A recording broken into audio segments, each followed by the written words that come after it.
what's in your treasure chest this week with recommendations? Well, Glenn, I thought I'd go back to my specialty, and this is becoming a pattern of films from 1973. Oh, no. I'm going to recommend the Hal Ashby classic, The Last Detail, Wow, Jack Nicholson. starring Jack Nicholson, Otis Young, Randy Quaid. My favourite. I know, in what should have been a star-making turn.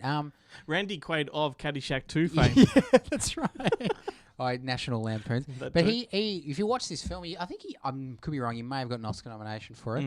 But he could have been an amazing dramatic actor. Or He was. Yeah, he was, as in his career could have Yeah. been really like as dramatic actor. Well, just so happens he's a genius comic actor. Indeed. So it it worked out, Caddyshack too.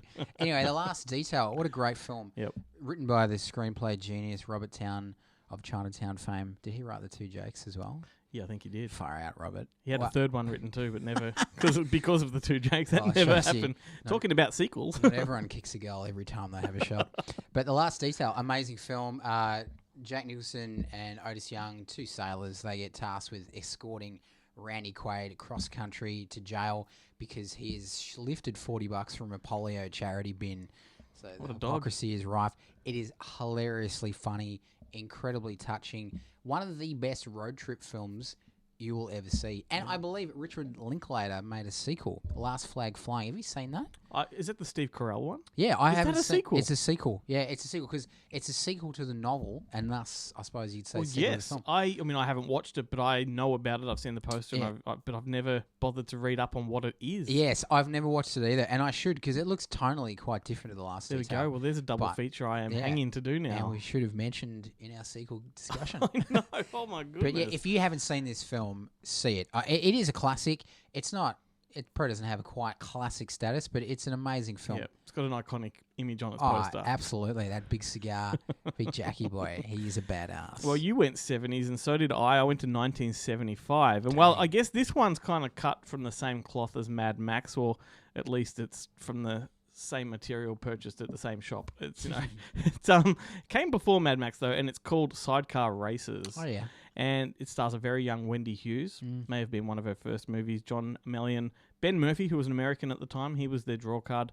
And Peter Graves Peter Graves. of Mission Impossible fame. Wow, young Peter. There you Yeah, go. well, he wasn't even that No, young. I know. Look, if you could imagine Mad Max crossed with BMX Bandits, that's kind of what we got here. It's about Okay. an American.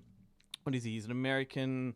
He's not a windsurfer. He's a surfer that visits Australia and gets hooked up on the sidecar racing scene, and finds out that he's really good at it because of his surfing skills. Yeah. And that's basically all there is to it. Because he's the Yank in town, there's Yeah. a little bit of bigotry going on from the industry. From the boys. Yeah.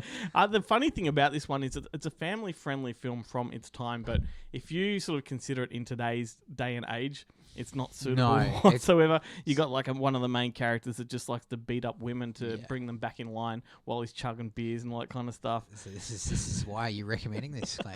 Well, the reason I'm recommending it because I do love films that are time capsules of their era, and this is exactly what it is. There are some people that cannot watch things retrospectively and contextualize.